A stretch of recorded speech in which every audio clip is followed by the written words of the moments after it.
السلام علیکم، welcome to my channel القمر آن لائن انسٹیٹیوٹ۔ اب تک ہم پڑھ چکے ہیں کہ نجاست کی 2 اقسام ہیں، حقیقی اور حکمی۔ نجاست حقیقی کی بھی 2 اقسام ہیں، غلیظہ اور خفیفہ۔ اس کے بعد نجاست غلیظہ کو ہم نے جانا کہ جس کا حکم سخت ہو، اور پھر نجاست غلیظہ کی صورتیں ہم نے جانی کہ اگر وہ گاڑی ہوگی تو پھر اس میں درہم سے کیا مراد لیا جائے گا، اور اگر وہ بہنے والی نجاست ہوگی تو پھر درہم سے کون سی مقدار مراد لی جائے گی، اور درہم سے زیادہ ہوگی نجاست یا کم ہوگی یا برابر ہوگی تو پھر کیا احکامات ہوں گے۔ یہ ہم پچھلے لیکچر میں جان چکے ہیں۔ آج کے اس لیکچر میں ہم جانیں گے کہ نجاست غلیظہ میں کون کون سی چیزیں شامل ہیں۔ تو آئیے جان لیتے ہیں کہ انسان کے بدن سے نکلی ایسی چیز جس سے وضو و غسل واجب ہو وہ نجاست غلیظہ کہلاتا ہے۔ اب وہ کون کون سی چیزیں ہیں؟ پاخانہ، پیشاب، بہتا خون، پیپ، منہ بھر کے، حیض و نفاس، منی، مزی، ودی وغیرہ، یہ تمام چیزیں جو ہیں وہ بدن انسان سے خارج ہوتی ہیں اور یہ تمام نجاست غلیظہ میں شمار کی جاتی ہیں۔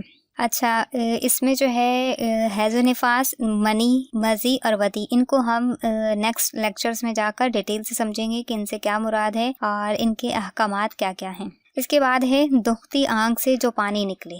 دختی آنکھ کے سبب پانی انسان کی آنکھ سے نکلتا ہے تکلیف کے سبب، تو وہ کیا کہلائے گا؟ نجاست غلیظہ۔ یوں ہی ناف یا پستان سے درد کے ساتھ پانی نکلے، یعنی تکلیف کے سبب اگر ان دونوں جگہ سے بھی پانی نکلے گا تو وہ بھی نجاست غلیظہ میں شمار ہوگا، اور اگر یہ ہمارے کسی بھی کپڑے پر یا بدن پہ لگے گا تو وہ نجاست ہی کہلائے گا، اور اس کو دھونے کے یا اس کو پاک کرنے کے احکامات ہیں وہ ہم اگلے لیکچرز میں انشاءاللہ سمجھیں گے۔ اس کے بعد ہے خشکی کے ہر جانور کا بہتا خون۔ خشکی میں جتنے بھی جاندار ہیں چاہے وہ حلال ہیں یا حرام ہیں، ان سب کا جو بہتا ہوا خون ہے وہ کیا کہلائے گا؟ نجاست غلیظہ۔ پھر ہے مردار کا گوشت اور چربی، یہ بھی نجاست غلیظہ میں شمار کیا جائے گا، اور اگر یہ کسی پانی وغیرہ میں گر جائے، مطلب گوشت کا کوئی ٹکڑا گر گیا مردار کے، تو وہ کیا کر دے گا؟ اس کو نجس کر دے گا۔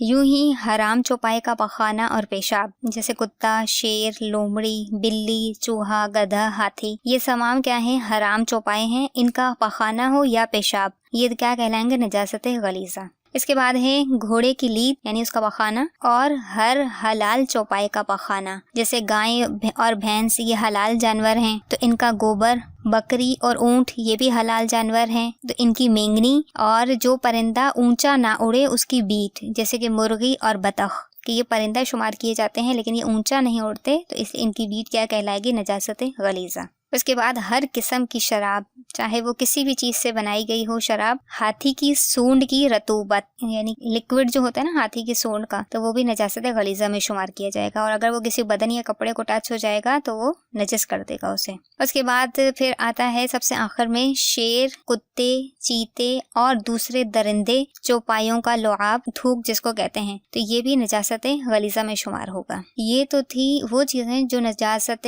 غلیظہ میں شمار ہوتی ہیں، اور یہاں تک جو ہے وہ ہم نے نجاست غلیظہ کو بھی دیکھ لیا، اس کی صورتیں بھی پڑھ لی، ان کی اشیاء کو بھی جان لیا۔ اس کے بعد جو ہمارا نیکسٹ لیکچر ہوگا وہ نجاست خفیفہ کے بارے میں ہوگا کہ اس کی صورتیں کیا کیا ہیں، اس میں کون کون سی چیزیں شامل ہیں وغیرہ وغیرہ، اور پھر اس کے بعد ہم جو ہے وہ ان کے پاک کرنے کے طریقے کو جانیں گے۔ تب تک کے لیے مجھے دیجیے اجازت، اللہ نگہبان۔